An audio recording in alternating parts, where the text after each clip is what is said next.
Philippine economic growth slowed down in the third quarter of 2015, expanding only by 5.3%. But Socio-Economic Planning Secretary Arsenio Balisacan said a 6.8% growth in the fourth quarter is very doable given the expected pickup in government spending and sharp increases in business expectations. Added details from Jorge Bandola. The Philippines economy grew by 5.3% during the months of July, August, and September, or the third quarter of the year.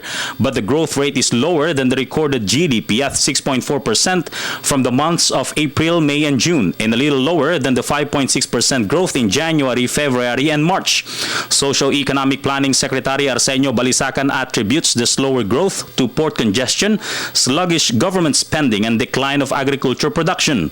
And therefore, the services activities dun sa tracking, sa retail, sa wholesaling, naapektahan lahat yan.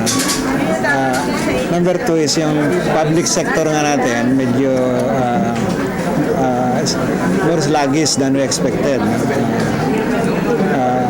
And then yung port congestion problem also could have affected also the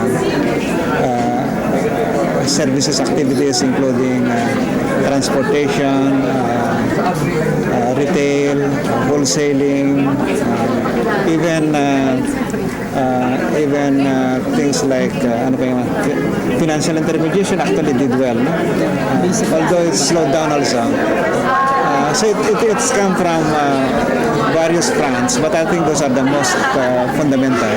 But Balisacan believes that the country can still attain the 6.8% growth for the year 2014, still within the target of 6.5 to 7.5%. That's very doable. We have had a number of quarters in the recent years where we hit that number. But the 6.5, as said, is quite a but 6.8 is doable. You think that we well, we have had many quarters in the past that we could hit that, and we could have those sharp increases from quarter to quarter.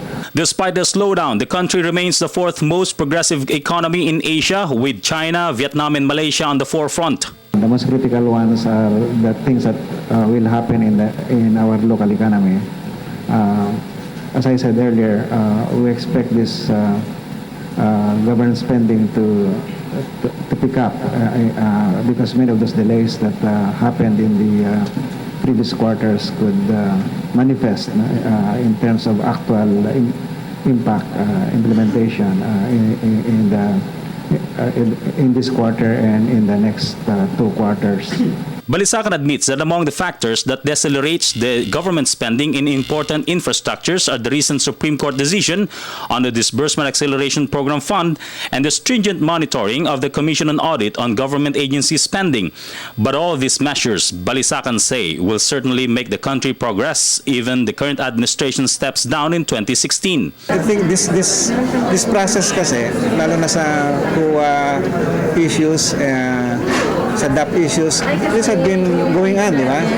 And we have already put in place measures to address those issues. Some of these are still incomplete, but many of those that we have already put in place should start finding their ways toward more efficient and faster processing of